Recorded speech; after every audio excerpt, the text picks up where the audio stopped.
tema desse vídeo, né? E eu vou provar agora com provas documentais de que o véu não é uma doutrina. Nem o chapéu também não é uma doutrina. São usos e costumes. E se você, em determinado lugar, no meio de determinada nação, você puder praticar, beleza, não tem problema. Mas se você não puder praticar, você deixa de praticar sem ofender a Deus com isso. Tá bom? Mas veja o vídeo, veja o vídeo.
Estas imagens que você está vendo são as imagens da destruição que foi executada e a tenda que foi autorizada a construir no lugar.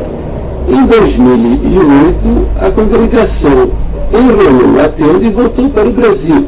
Hoje, 3, 4 famílias se reúnem numa salinha ao lado da porta de Haifa. O que teria acontecido? É o seguinte: quando a congregação começou os primeiros contatos para se estabelecer lá em Israel, imediatamente o Mossad ativou os agentes secretos que estão aqui no nosso país. Esteja seguro, agentes secretos de Israel estão em várias partes do mundo, por causa do estado da situação de exceção que vive esse país, cuja sobrevivência deve-se à permanente vigilância do seu território para poder defender-se dos seus inimigos.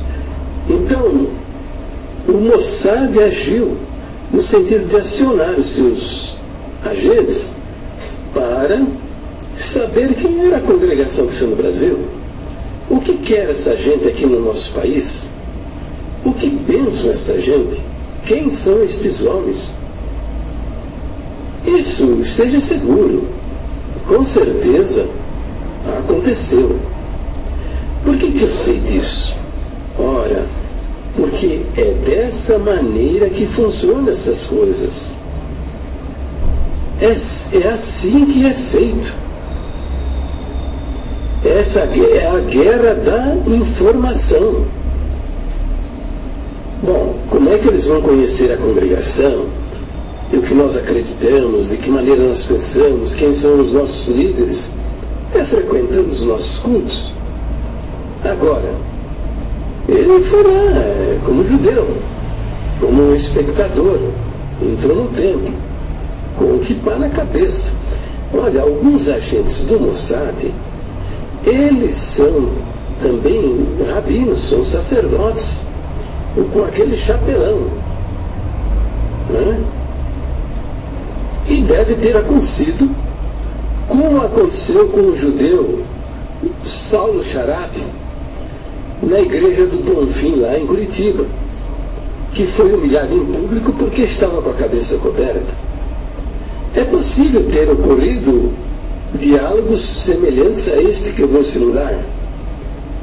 O ancião, o diácono, o cooperador se aproximou do agente do Mossad.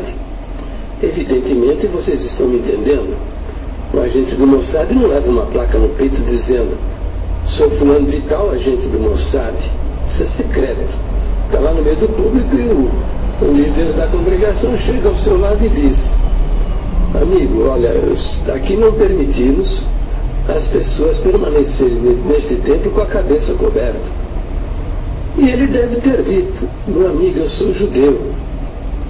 Isso é da minha cultura.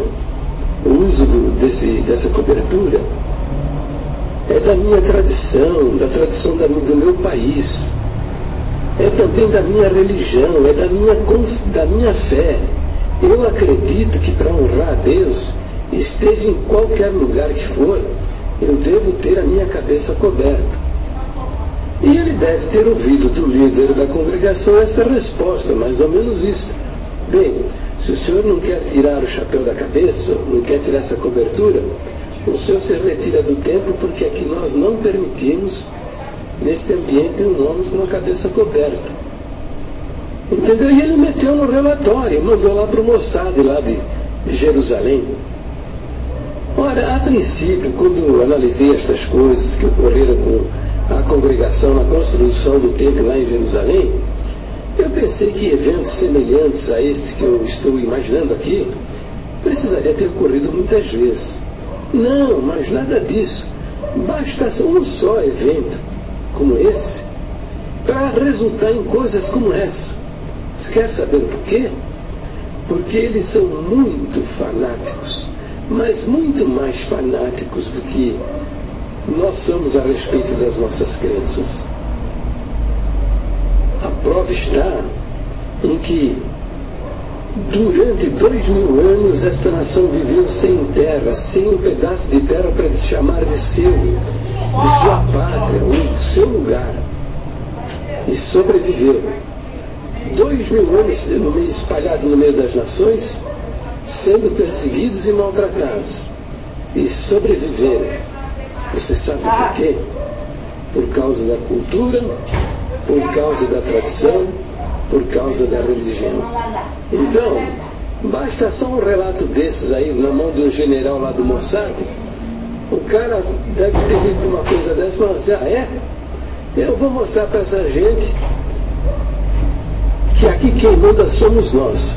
E ele foi lá, mandou soldados, contratores, botou tudo no chão e maltratou todo mundo. Entendeu? Então é isso. Então a congregação fracassou em Israel. Em 2008, eles depois que destruíram o templo de alvenaria, fizeram uma tenda lá, construíram uma tenda, e em 2008 enrolaram essa tenda e vieram embora para o Brasil. Chega de Israel, chega de Jerusalém. Por quê? Ora, pergunta para um desses anciãos, por que eles não continuaram lá em Israel? Ele vai dizer: você está louco, camarada. Aqueles homens lá não tiram o chapéu da cabeça nem para dormir. Como é que nós vamos pregar o evangelho para essa gente? Eu tenho um relato escrito, cuja autoria eu não vou revelar para não causar desabores. E o relato é o seguinte: o tempo total desde o início foi de 28 meses, desde as primeiras conversações até a data de abertura. E o movimento foi o seguinte: primeiro, comprar um terreno para construir uma congregação no caminho de Jerusalém para Hebrom. E assim Deus preparou. Custo do terreno com a legalização e transferência foi de $430 mil. Alugar um local para ter um endereço em Israel, para ter os cultos e também para alojar os irmãos que viajariam em missão pela obra de Deus em Israel. Aluguel mensal de $1.200 e outros custos relativos à manutenção da sala de oração. 3. Mandar de volta para Israel o Evangelho, através dos servos de Deus, do ministério de 2 em 2. Foi também enviado irmãos pedreiros e homens de Deus que deixaram suas famílias em nossa Irmandade para trabalharem na parte material. Ao longo de 6 meses, nossos irmãos, junto com algumas empresas que foram terceirizadas, construíram algumas coisas no terreno, como a limpeza do terreno, a construção do abrigo antibomba, na medida de 7 por 12 metros, com 25 centímetros de concreto em toda a sua estrutura. O tanque de batismo, mais os baldrames, os muros e outros. No dia 19 de julho deste ano, após estas edificações, uma reunião com a prefeitura foi acertado com os mesmos que tudo tinha sido feito permaneceria do jeito que estava, e sugeriu que contratasse para a edificação da igreja uma empresa americana em pré-montado, que nos entregaria a igreja pronta em 45 dias, e o que depois foi mudado e proibido pela própria prefeitura. Após a reunião na prefeitura, no dia já mencionado, no dia seguinte, 20 de junho de 2005, saiu uma ordem, não se sabe até agora de onde, e invadiram o nosso terreno, o exército, com grandes tratores, e destruíram tudo, e estragando tudo que já se havia feito, dando um prejuízo aproximado de $200 mil, o que deixou a todos nós e nosso irmão advogado Miguel perplexo e atônito, pois em reunião no dia anterior e através de uma ata lavrada foi acertado o que eu já relatei. Nossos irmãos que lá estavam choraram muito. Após mais ou menos um mês do acontecido, chegou no escritório do nosso irmão. O tempo total desde o início foi de 28 meses, desde as primeiras conversações até a data da abertura. Devemos entender, então, com este episódio, que as doutrinas das Escrituras Sagradas, elas não mudam. E, se preciso for, devemos sustentá-las e até morrer por elas, porque receberemos da parte de Deus o galardão, a recompensa, pela obediência à sua palavra. Mas usos e costumes você pode abandonar. Se você pratica na sua igreja algum usos e costumes, como é o caso do véu, da cobertura do chapéu, sem problema. Você pode abandonar isso, porque você não vai ofender a Deus. Quer saber por quê? A ordem de Deus imperativa é para que nós levemos a pregação da sua palavra a todos os povos, a todas as raças, todas as tribos, todas as nações, que nós preguemos o Evangelho a toda criatura. Então, é necessário que o Evangelho seja transcultural. O Evangelho é para todas as culturas. Por isso nós não podemos fazer de usos e costumes, fazer doutrinas. E eu vou mostrar mais agora que isso não é uma doutrina, que é esse costume que o ancião abandonou dentro da congregação na sua abertura.